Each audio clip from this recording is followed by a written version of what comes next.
This is considered one of the best ghost towns in Montana, but few have heard of it.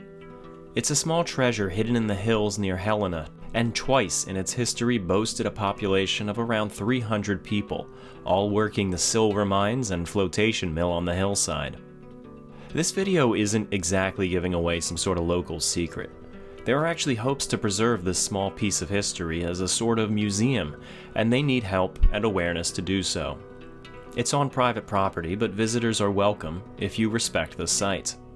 Now let's explore the history of this place, one of the most unexpectedly interesting ruins I've visited. The name of the town is Comet, or Comet City. When driving into Comet from the south, as one is most likely to do, we wandered up a dirt road for a few miles before we came to the first ruin, an old ore chute towering high overhead.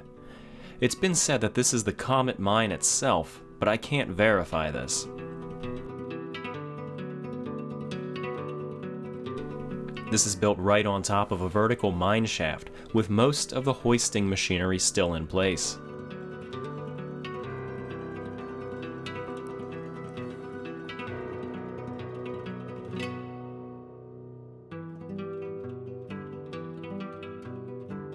This hoist behind me, it would have started reeling in this cable, which still spans over this space, over to that wheel, and then goes down into the mine below, and hoist up the ore from the mine shaft.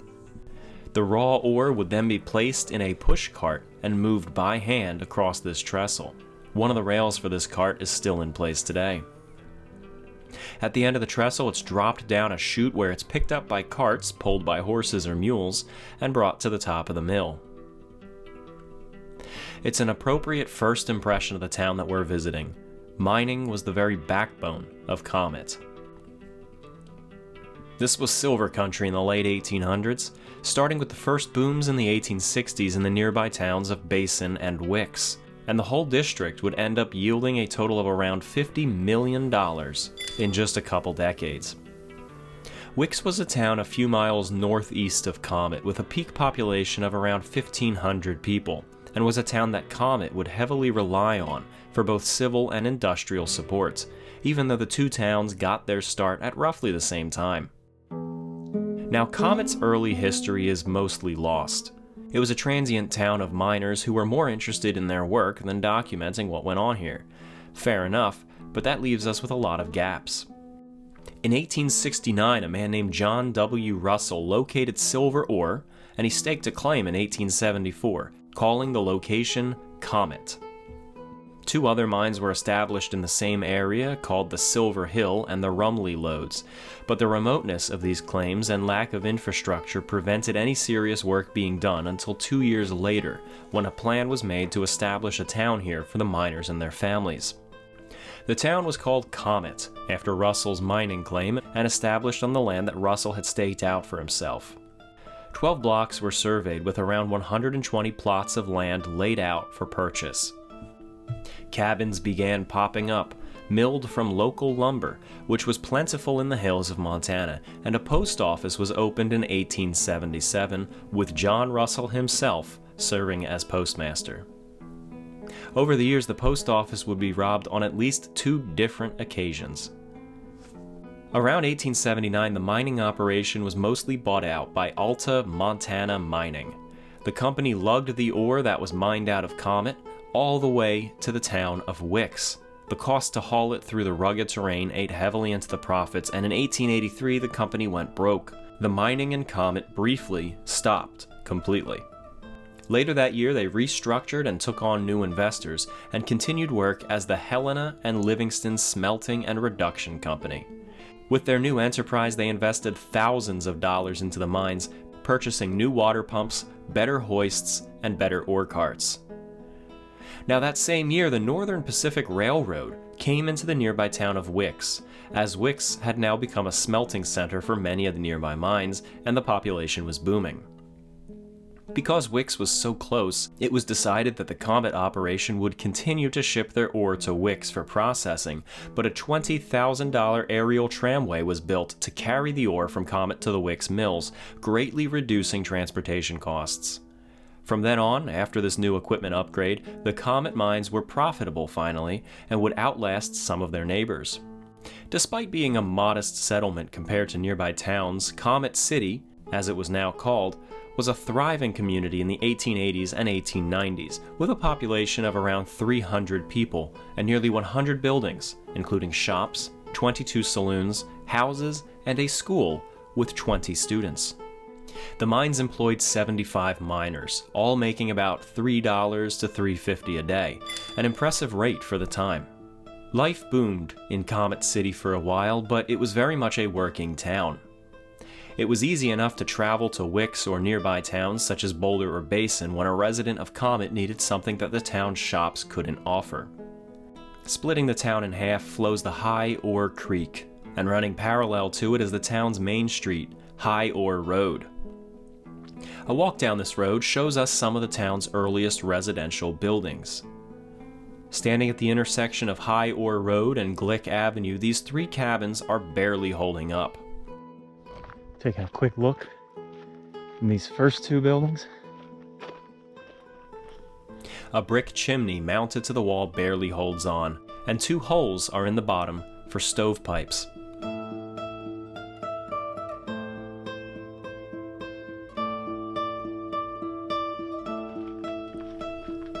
A cooking range, heavily damaged from the passage of time. As different generations moved into these houses, they were adapted and modified to fit their different needs, resulting in some pretty odd setups. The front has even fallen off of it, but the front is still in good shape.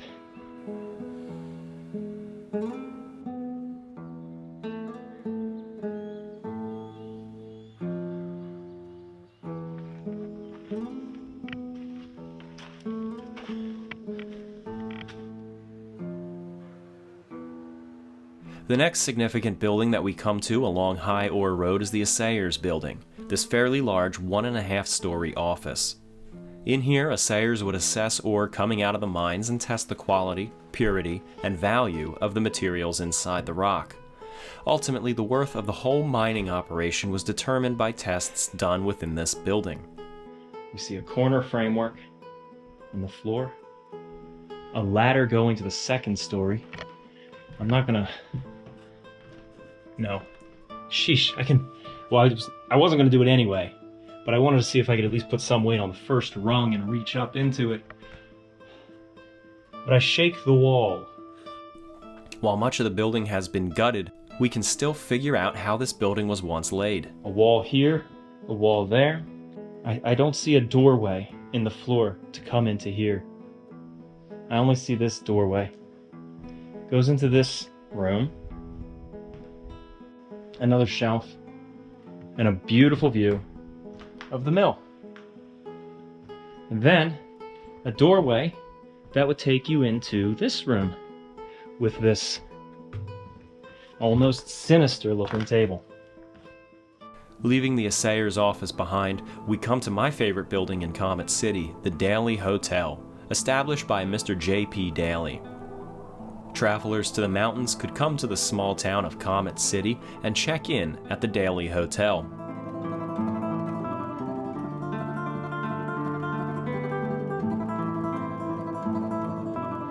Entering the front door, we still see the stairs that lead up to the second floor rooms for hire, for 75 cents a night.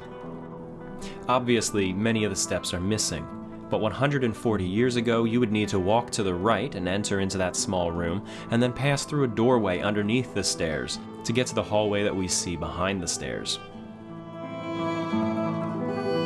But I am holding the camera vertically right now. You can hear it creaking. I don't like that. A dining area for guests. It was fairly usual for hotels like this to have a small dining area for guests, as evidenced by the plumbing in the back.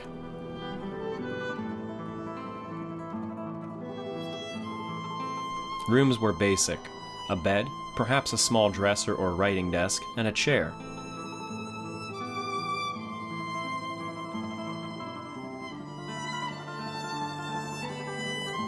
The cloth paper still hangs, covering the old hotel like Spanish moss waving in the breeze.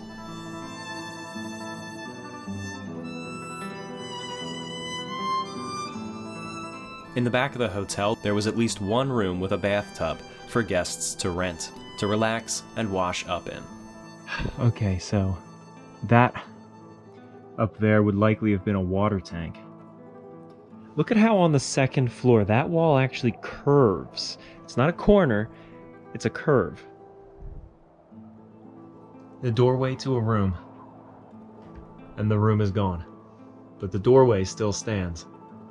The wall dividing these two rooms still stands hanging, even though the floor under it is completely gone. The building next to it collapsed not too long ago, the ruins pushing hard against the outside wall of the Daly Hotel, causing the building to lean dramatically. Soon enough, the hotel here is going to share the same fate as the rest of this wood. It creaks and sways with each breeze.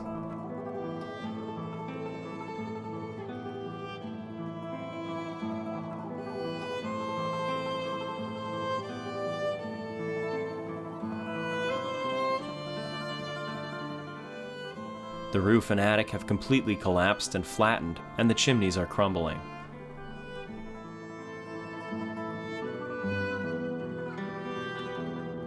Let's jump 2 states to the south for a second.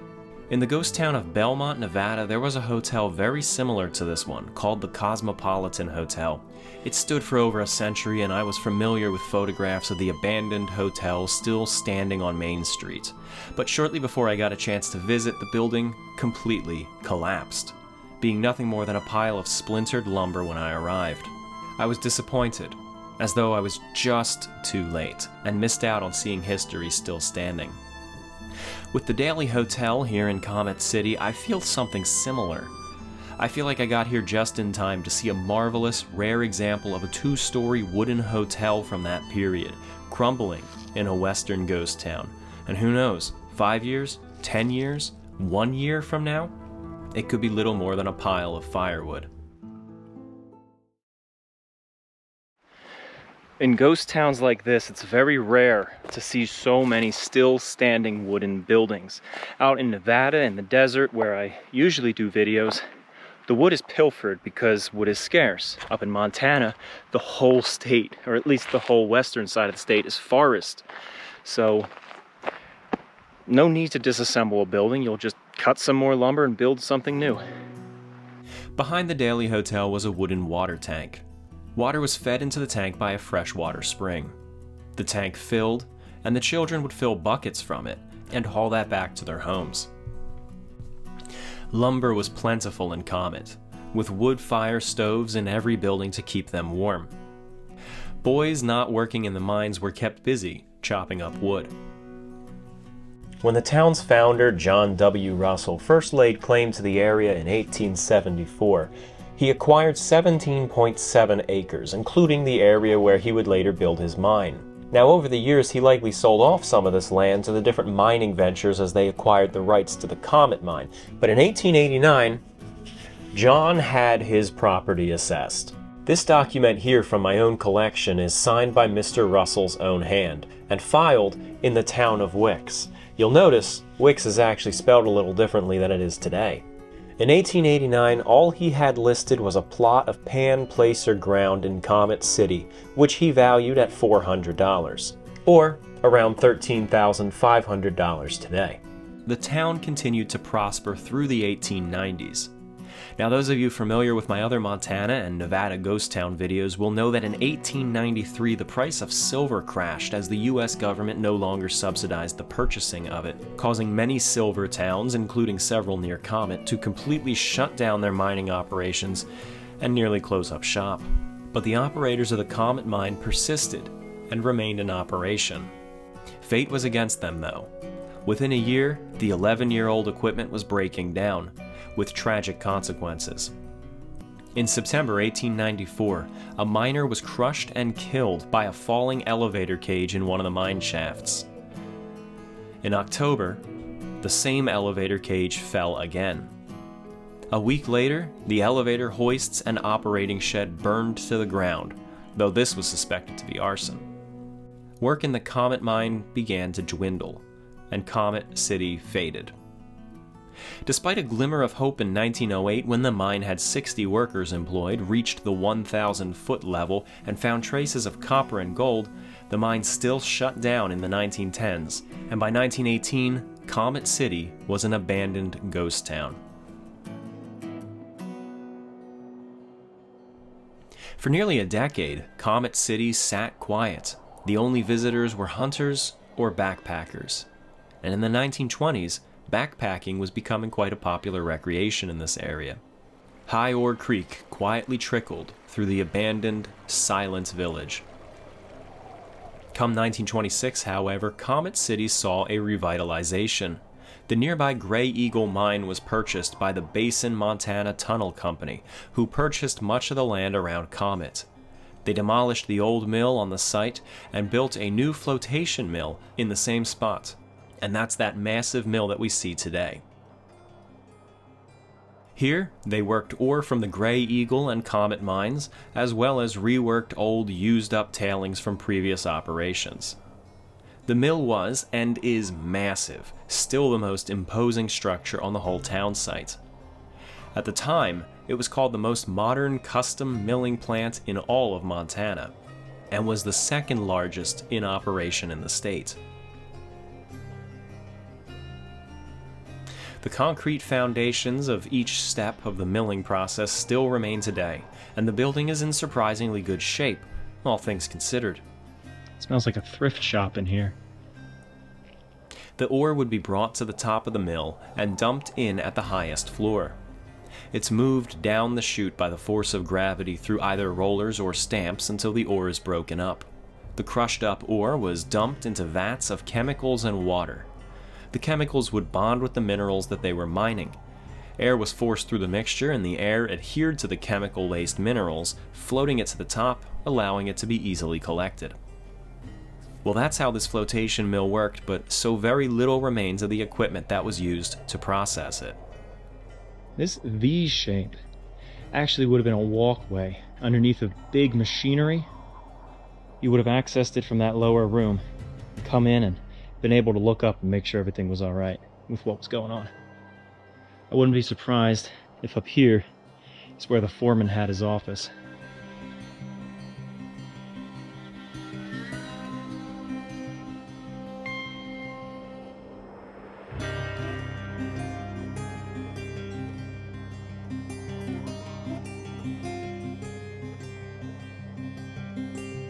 This stairwell would have led up there to a platform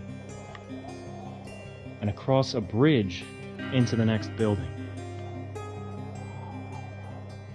At the top of the hill, there are two large buildings relating to the mill. One is connected to the mill itself by way of an overhead walking bridge. This building appears to be some sort of mechanical shop or garage, complete with an engine left behind in the doorway.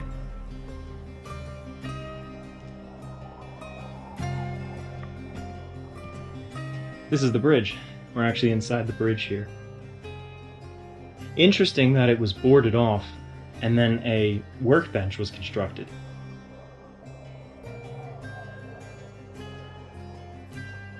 This very cool underside.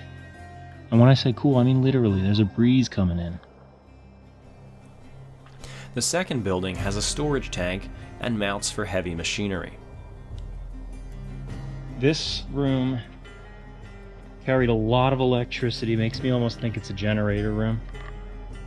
I mean, we would have had some big machines here, but look at all of the electrical lines running up from the machine area, out the ceiling, actually across the ceiling, and then out here, where they have vanished.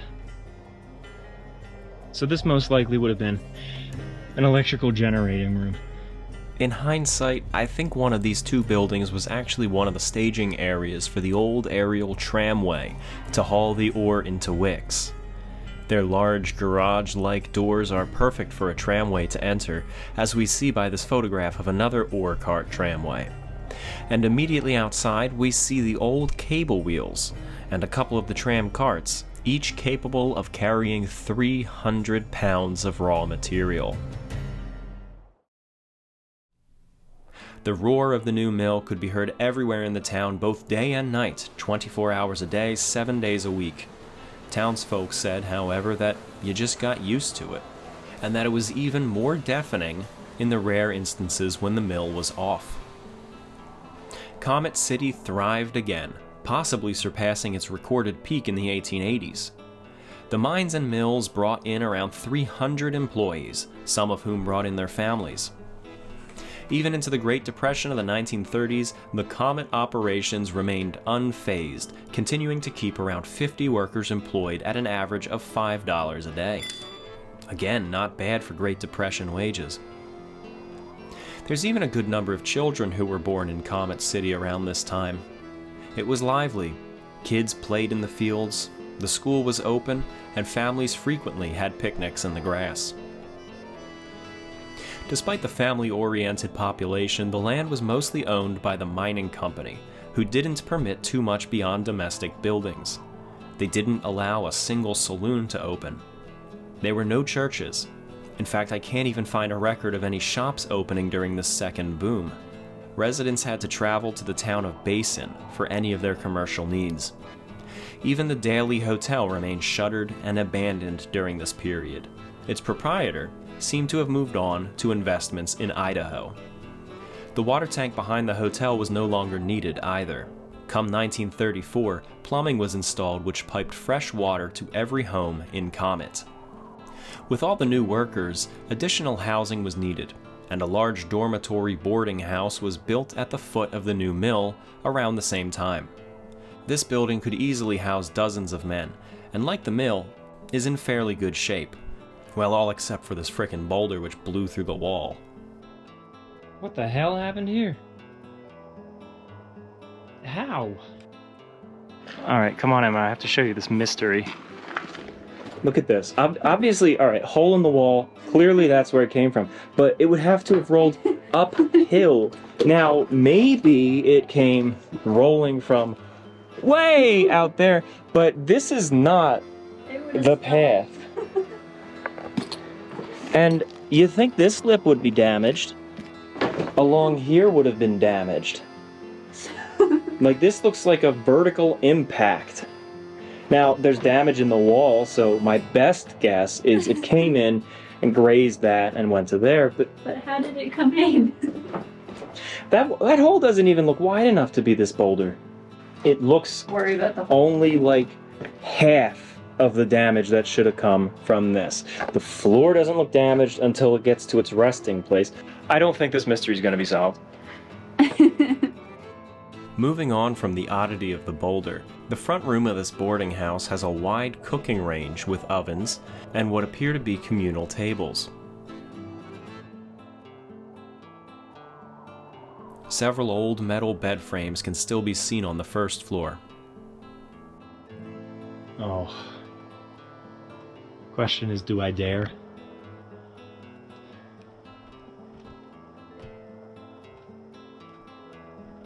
This would have been the bathroom. Ah, broken old table. That's really a cool table.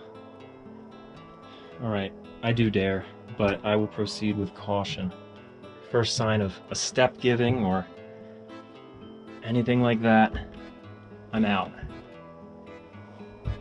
Was this carpeted? My goal is to document this stuff, so I do have to come in here. Well, people were up here.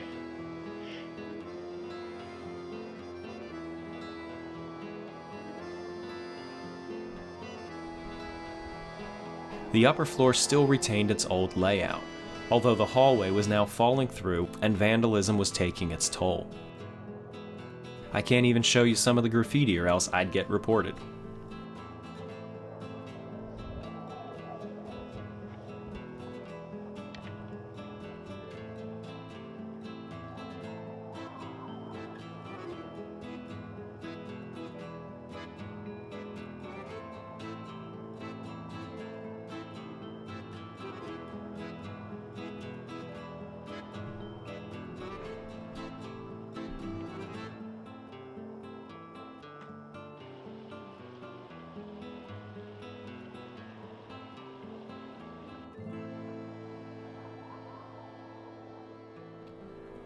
This was the home of the superintendent of the mine. Chances are this house was built in the early days of Comet and remained occupied at nearly all times that the mines were in operation. The superintendent had a comfortable home to share with his family, a home that was fairly large compared to the usual cabin in Comet City. A kitchen, a large bedroom, and a living room. From his porch he could sit and keep an eye on the ore being brought into the mine, or his wife could watch out while her husband was on duty. What a lovely porch this once may have been. A lone chimney still stands, all that remains of what was once called the Comet Club, or the Comet Lodge, before it burned down.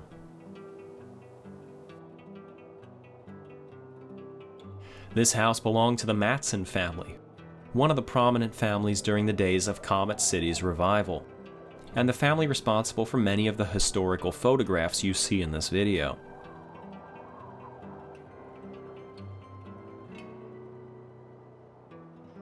There was a wall here, and that's completely collapsed.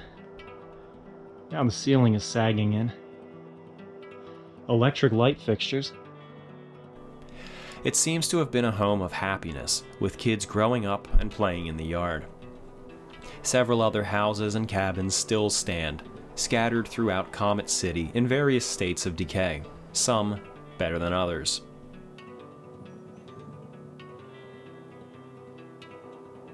Most of these buildings date back to the earliest days of Comet, making them around 150 years old at the time of this video. A good number of them still standing, but some are simply piles of wood.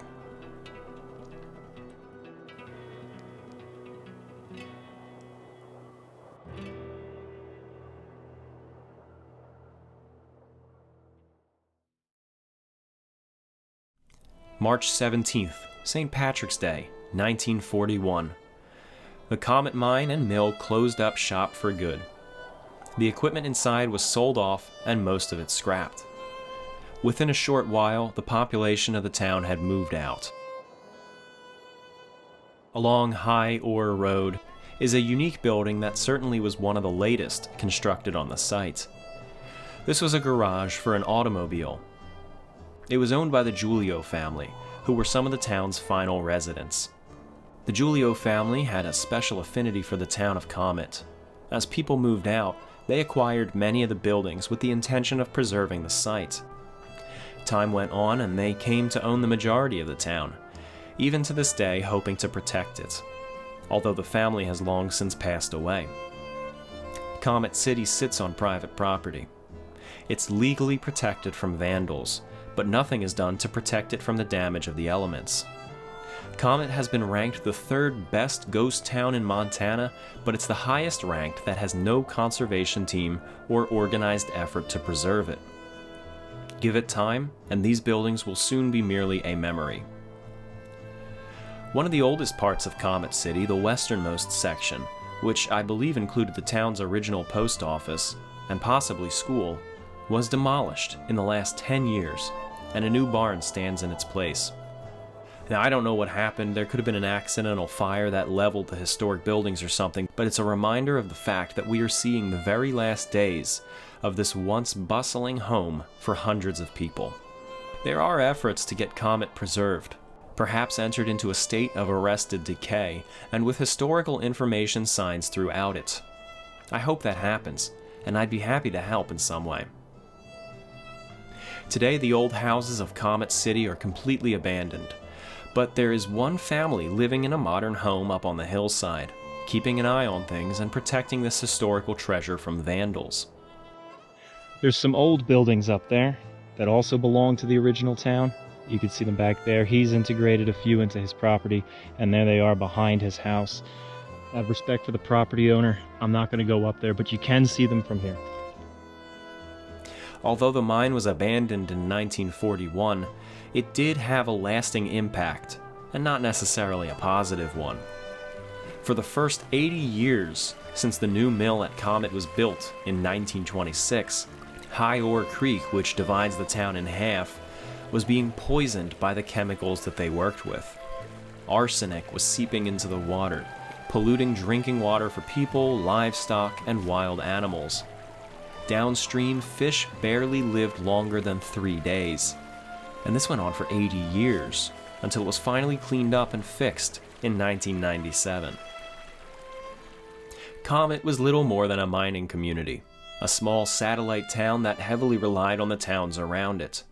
But with entirely separate lifespans and 2 booms of around 300 people, there is a rich history that has been forgotten and is slowly collapsing into the sagebrush.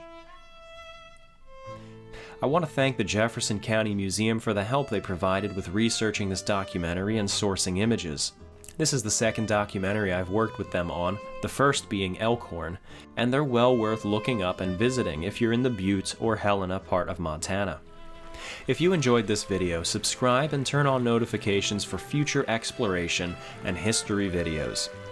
A special thank you to my supporters on Patreon, especially Marlo Perez, Kelly Black, Kaiser Wilhelm II, Zach Richards, Donald Anderson, Cody Henricks, Joan Haynes, Sean Kimball, Glenn Biddiscombe, Stephen Schwankert, Gabriel Colombe, Rob M., Amos Mayhew, Corey Andrews, Nicholas Masella, Zolt Bognar, Cole Tannick, Sophie Baber, Rob, Oliver Chin Chen, John Miluski, David Watipka, Tiffany Raridan, Mad Time Media, Nathan Gutierrez, Max Metcalf, and David Littlejohn.